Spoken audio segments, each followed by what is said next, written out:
Hello dear student, very good morning. कैसे हैं आप सब? चलिए बात करते हैं। हम आगे पौनद्युतिका पढ़ रहे थे। पौनद्युतिका में हमने कहाँ तक पढ़ा था? पिछले एपिसोड में आपने देखा कि बहुत सारी परिस्थितियाँ राधा ने बताई कि ऐसा ना हो तो ऐसा करो, ऐसा ना हो तो ऐसा करो। चिंता बहुत ज़्यादा है। चिंता क्या है कि लौट के वापस कब आएंगे, कब हमारी मुलाकात होगी, कब साथ बैठ के खाएंगे, कब साथ बैठ के गप्पे लड़ाएंगे। इस तरीके की तमाम बातें उनके हृदय में चल रही हैं। तो ऐसी परिस्थितियां, इन परिस्थितियों को पिछले एपिसोड में आपको बताया गया और आप तो जानते हैं कि दोनों में कितना ज़्यादा प्रेम था। इतना ज़्यादा प्रेम था कि बहुत ज़्यादा समय ना तो कृष्ण अपने आप को रोक पाते थे राधा से मिलने के लिए और ना ज़्यादा समय राधा ही अपने आप को रोक पाती थी कृष्ण से मिलने के लिए। एक बार की बात मैं बताऊं कि गए कृष्ण जाते हैं राधा से मिलने के लिए। अंदर से किवाड़ बंद होता है और अंदर से किवाड़ बंद होता है, कुंडी खटकाते हैं और जब कुंडी खटकाते हैं तो अंदर से आवाज़ आती है कि कौन द्वार पर, यानी दरवाजे पर कौन है। तो बाहर खड़े हुए कृष्ण कहते हैं, राधे मैं हरि। हरि किसका नाम है? कृष्ण का। कृष्ण का एक नाम हरि भी है। हरि के नाम से भी कृष्ण को जाना जाता है। तो कहते हैं राधे मैं हरि। और हरि का एक, हरि शब्द जो है वो बहुअर्थी शब्द है। उसका एक अर्थ बंदर भी होता है। तो राधिका थोड़ा मजाक के मूड में थी। उन्होंने हरि का आशय कृष्ण से ना लगाकर किससे लगा लिया? बंदर से लगा लिया। तो वो अंदर से कहती हैं, तो क्यों फरकत पाए, तो फिर यहां उछल कूद क्यों कर रहे हो? जाओ कहीं डाल डाल उछल कूद करो। बेचारे कृष्ण बड़ा परेशान होते हैं कि लग रहा है कि आज काम बनेगा नहीं। लेकिन ट्राई वंस मोर, एक बार फिर से कुंडी खटकाते हैं और कहते हैं, राधे मैं घनश्याम।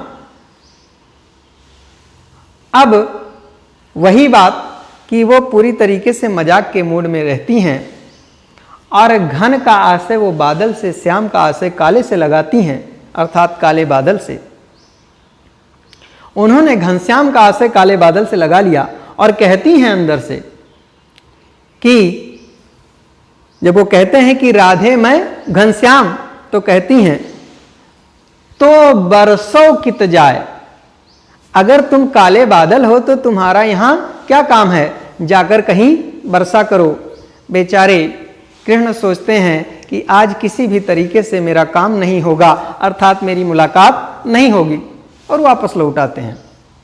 तो प्रेम इतना ज्यादा था, कहीं वो हंसी ठिठोली का रूप ले लेता, कहीं नाराजगी का रूप ले लेता। तो ऐसी स्थितियों में प्रेम था। वही प्रेम, उसी प्रेम को पकड़ने की चाहत है किसमें? राधा में। वही सोच रही हैं कि कब वो आएंगे, कब उनसे मुलाकात होगी, कब बात होगी, कब साथ बैठेंगे, कब खाना खाएंगे, कब गप्पे लड़ाएंगे, वगैरह वगैरह, इस तरीके की तमाम बातें। तो वो लिखा हुआ है आगे। आज की जो पंक्ति है, पीछे की पंक्ति में देखा गया था कि किसी तरीके से नीम का पुष्प कोई लेकर आना और मेरे प्रियतम के चंचल सुंदर नेत्रों के सामने उसे लाकर डाल देना और इस प्रकार से यह बताने की कोशिश करना कि ऐसे ही एक डरी हुई जो तुम्हारे पुनर्मिलन की आशा में नित्य रोज रोज रोमांचित होती रहती है। आज आगे की बात करते हैं। आगे कह रहे हैं, बैठ नीचे जिस बिटप के श्याम होवे उसी का, कोई पत्ता निकट उसके नेत्र के ले हिलाना, यों प्यारे को विदित करना, चातुरी से दिखाना, मेरे चिंता विजित चित्त का क्लांत हो काप जाना। लिखा है, बैठ नीचे जिस बिटप के श्याम होवे उसी का। अगर ऐसा भी ना हो तो मान लो ऐसी परिस्थितियां यदि हो तो क्या करोगी?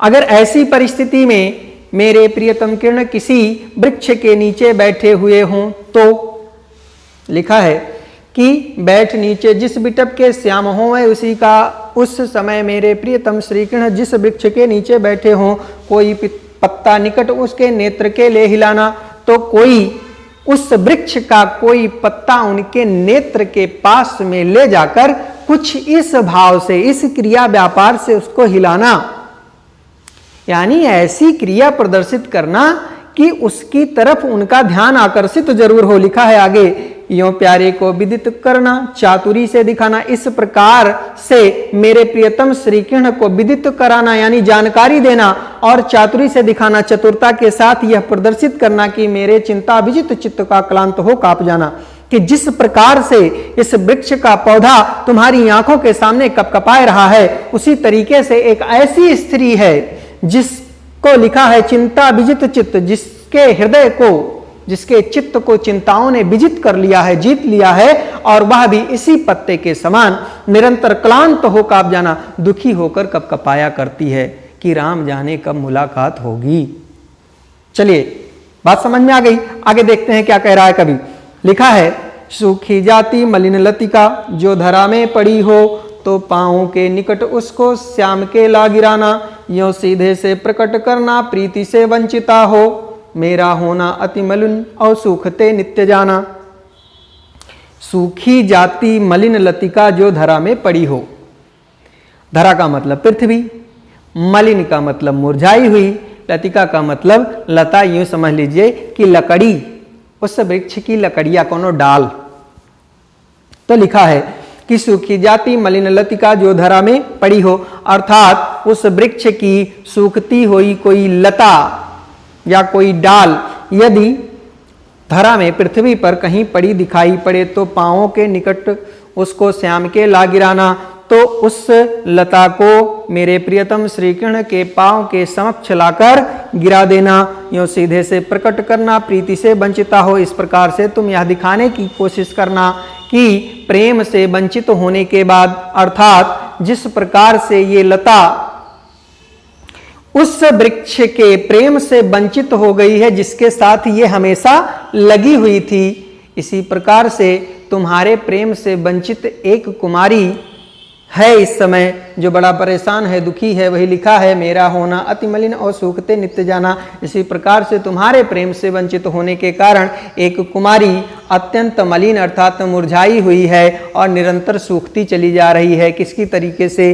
इसी लता के समान एक कुमारी है जो तुम्हारे प्रेम से वंचित हो जाने के कारण निरंतर सूखती चली जा रही है, मुरझाए जा रही है, झुराए जा रही है। उसके विषय में यदि तुम याद कर लो, वापस लौट के चले जाओ, उसका जीवन फिर से हरा भरा हो जाएगा। आगे देखिए क्या कह रहा है, कोई पत्ता नवल तरु का पीत जो हो रहा हो, तो प्यारे के दृग युगल के सामने ला उसे ही धीरे धीरे संभल रखना और उन्हें यूं बताना, पीला होना प्रबल दुख से प्रोसिता सा हमारा।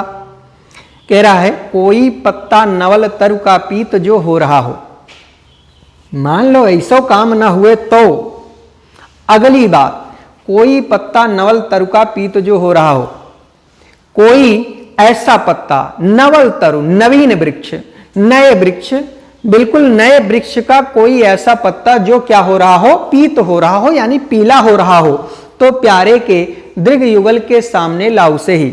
तो मेरे प्रियतम के दृग युगल, युगल का मतलब समझते ही हैं, और दृग किसका पर्यायवाची है? नेत्र का। तो मेरे प्रियतम के युगल नेत्रों के सामने लाकर उसे डाल देना और धीरे धीरे संभल रखना और उन्हें यूं बताना, धीरे धीरे से बहुत प्रेम से लाई के संभाल के रख दियो और उनका ही बतायो कहो कि पीला होना प्रबल दुख से प्रोसिता सा हमारा। प्रोसिता एक शब्द है, आपने सुना होगा, प्रोसित पतिका। प्रोसित पतिका अर्थात तो वह स्त्री जिसका पति विदेश चला गया है, परदेश चला गया है, और बड़ी दुखित होती है वह स्त्री जिसका पति परदेश चला जाता है। यहाँ वही लिखा हुआ है कि पीला होना प्रबल दुख से प्रोसिता सा हमारा। और ठीक उसी प्रकार से, जिस प्रकार से यह पत्ता अपने प्रियतम वियोग के कारण निरंतर पीला होता जा रहा है, ठीक वैसे मैं भी अपने प्रियतम वियोग के कारण निरंतर पीली होती चली जा रही हूँ। ठीक उसी प्रकार से जैसे जिस स्त्री का पति विदेश चला जाए तो वह उसकी याद में निरंतर सूखती पीली होती चली जाती है, उसी प्रकार से मैं भी निरंतर अपने प्रियतम के वियोग में पीली होती चली जा रही हूँ। कैसे? इसी पत्ते के समान। आगे कह रहा है कवि, यो प्यारे को विदित करके सर्व मेरी व्यथाएं धीरे धीरे वहन करके पाँव की धूलि लाना, थोड़ी सी भी चरण रज जो लाना देगी हमें तू, हा कैसे तो व्यथित चित्त को बोध मैं दे सकूंगी। यों प्यारे को विदित करके सर्व मेरी व्यथाएं, यों माने इस प्रकार मेरे प्रियतम श्री कृष्ण को विदित करके यानी याद दिलाकर जानकारी देकर, सर्व मेरी व्यथाएं मेरे समस्त दुखों की जानकारी देकर, इस प्रकार से मेरे प्रियतम श्री कृष्ण को मेरे समस्त दुखों की जानकारी देकर धीरे धीरे वहन करके पांव की धूल लाना। सारी जानकारी देने के बाद तुम जब वापस लौटना तो अपने साथ उनके चरणों की थोड़ी सी रज लेकर आना, थोड़ी सी भी चरण रज जो लाना देगी हमें तू। यदि उनके चरणों की थोड़ी सी भी धूल लाकर मुझे तू ना देगी, अर्थात मैं कुछ ना कुछ सांत्वना चाहती हूं तुम्हारे द्वारा कि तुम उनसे कुछ ना कुछ लेकर मेरे लिए आओ, तो वही लिखा है थोड़ी सी भी चरण रज जो लाना देगी हमें तू। यदि तू वहां से मेरे लिए थोड़ी सी भी चरणों की धूल लेकर नहीं आएगी तो हाय राम, तो हरे राम, कैसे तो व्यथित चित्त को बोध मैं दे सकूंगी, तो मैं अपने दुखी हृदय को भला बोध कैसे दे सकूंगी, अर्थात सांत्वना कैसे दे पाऊंगी। ठीक है, आगे कह रहा है, पूरी होवे ना यदि तुमसे अन्य बातें हमारी, तो तू मेरी विनय इतनी मान ले और चली जा, छू के प्यारे कमल पग को प्यार के साथ आजा, जी जाऊंगी हृदय तल में मैं तुझी को लगा के। क्या कमाल का प्रेम है, ऐसा प्रेम लिखा है, पूरी होवे ना यदि तुझसे अन्य बातें हमारी। इतनी सारी बातें मैंने तुमको बताई, अगर ये सारी बातें किसी कारण से पूरी ना हो पाए, यदि तुम्हारे द्वारा ये सारी बातें किसी कारण से पूरी ना हो पावे, तो लिखा हुआ है कि तो तू मेरी विनय इतनी मान ले और चली जा। अगर ये कोई भी बात तुमको ऐसा लगता है कि ऐसी कोई भी बात मैं पूरी नहीं कर पाऊंगी, तो भी मेरी इतनी विनय, मेरी इतनी विनती मान ले, गोड़ पकड़ के विनती कर रही हूं तुम्हारी कि मेरी इतनी विनती मान ले और वहां पर चली जा, कहां? मेरे प्रियतम के पास, और छूके प्यारे कमल पग को प्यार के साथ आ जा, और बड़े ही प्यार के साथ मेरे प्रियतम श्री कृष्ण के कमलवत चरणों को स्पर्श करके लौटकर आ जा। जी जाऊंगी हृदय तल में मैं तुझी को लगाकर, जी जाऊंगी मतलब प्रसन्न हो जाऊंगी, हृदय तल में मतलब अपने आगोश में तुम्हें भरकर मैं प्रसन्न चित्त हो जाऊंगी, ऐसा महसूस करूंगी कि मैंने अपने प्रियतम को अपने आगोश में भर लिया है। तो बोलो सत्यनारायण स्वामी की जय। आज पवन दूतिका यहीं पर समाप्त होती है। यदि किसी प्रकार की आपको कोई समस्या है तो मुझे कमेंट करके बताएं, उस समस्या को दूर करने का प्रयास किया जाएगा। बच्चों, आज की क्लास में बस इतना ही। मिलते हैं अगली क्लास में कुछ और सिखाने के लिए। आप सभी को बहुत बहुत प्यार। जय हिंद।